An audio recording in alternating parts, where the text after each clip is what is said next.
Hi guys! Welcome back to my channel, German for Beginners.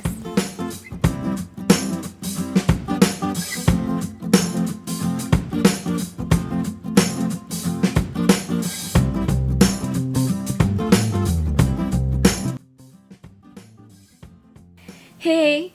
Today I will be sharing with you one part of the German A1 exam, and that's letter writing. Yes, you heard me right. Letter writing.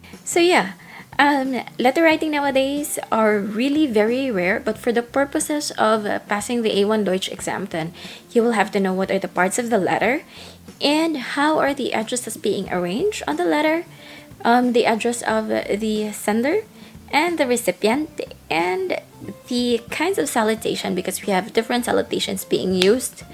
It depends on whether we know the person or not, whether we know the recipient or not, rather. And then we have also different signatures.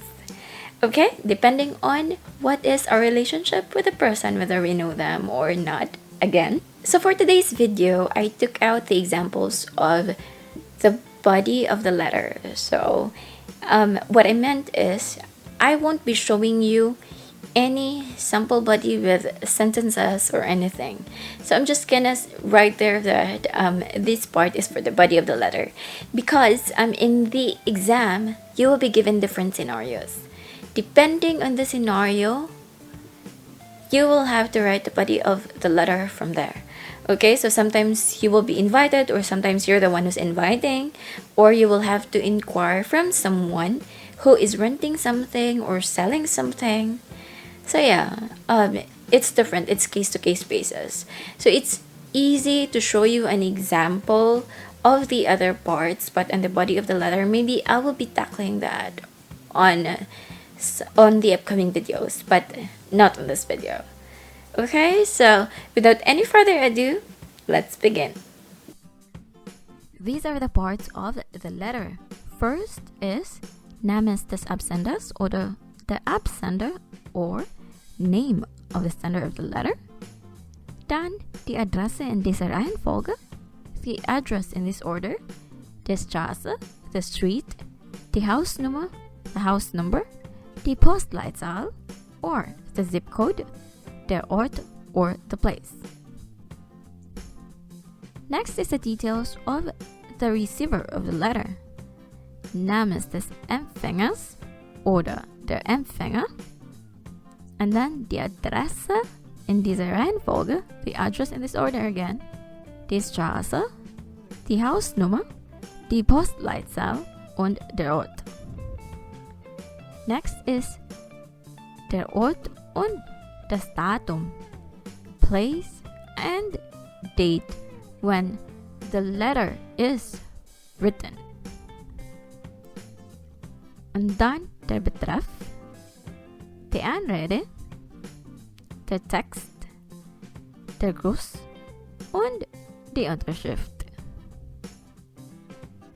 So example of the details of the sender: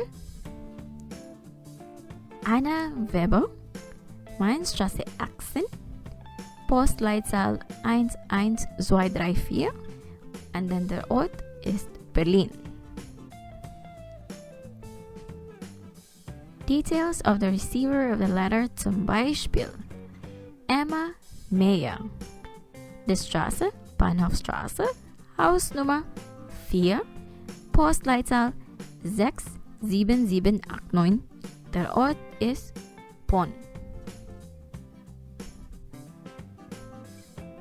And Ort and Datum, Berlin, am 3. Juni 2020.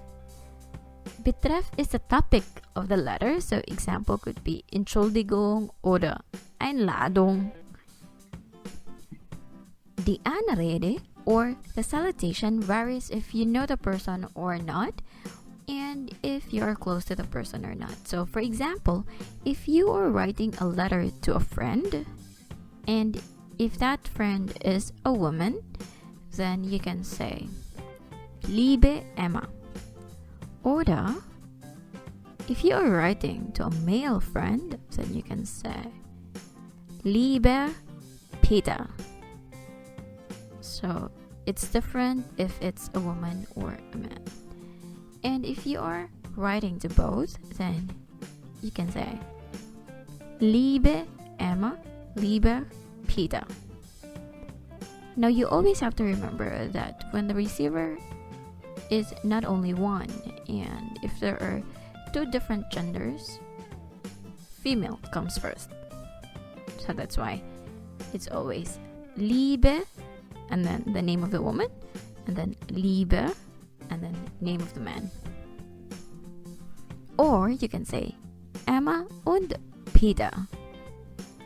And then for the Gruß und Unterschrift, you can say beste Grüße oder liebe Grüße oder viele Grüße. And then to make it more personal, you add dein, which means your. Dein Tim, deine Anna. Oder beste Grüße, Anna und Tim. Oder liebe Grüße, Anna und Tim. Oder viele Grüße, Anna und Tim. Oder beste Grüße. If you're the only one who's writing it, Anna. Oder liebe Grüße, Tim. Okay. And if you want to write a letter to your neighbor or neighbors, say for example this neighbor of yours is one that is very familiar or one that is quite close to you, then you can just address them same as the salutation you used to writing to a friend. So Liebe and the name of the woman, or here's some Beispiel, Liebe Emma. And then if your neighbor is a man, lieber Peter. And then for the Gruß und der Unterschrift, more or less the same. So you can say beste Grüße oder liebe Grüße oder viele Grüße. And then to make it more personal, you can use dein Tim oder deine Anna. Oder beste Grüße Anna oder viele Grüße Tim. And then if you want to write to a neighbor and then you're not that much close with this person or with this neighbor and you want to show some respect, so you can address it using the Frau for a woman and Herr for a man, and then use their Nachname, the last name. So zum Beispiel liebe Frau Müller, lieber Herr Schmidt. And then for the Gruß and the Unterschrift, you can say beste Grüße and then your full name. Okay? And for the formal form, the Anrede or the salutation, if for example you want to write to your teacher because you can come to school. So, zum Beispiel, sehr geehrte Frau Müller. And if it's a man, sehr geehrter Herr Schmidt. And for example, if you want to write to a company because you want to complain something or you want to inquire something and you don't know anyone from that company, then you will have to use the salutation sehr geehrte Damen und Herren. And for the formal Gruß und Unterschrift, mit freundlichen Grüßen and then your full name. Zum Beispiel Anna Weber. Mit freundlichen Grüßen. And so that's it. Thank you so much for watching the whole video, and I hope that you learned something today. If you have any comments, questions, and suggestions, please feel free to leave a comment anytime. And please don't forget to like and subscribe. Bis zum nächsten Mal. Tschüss!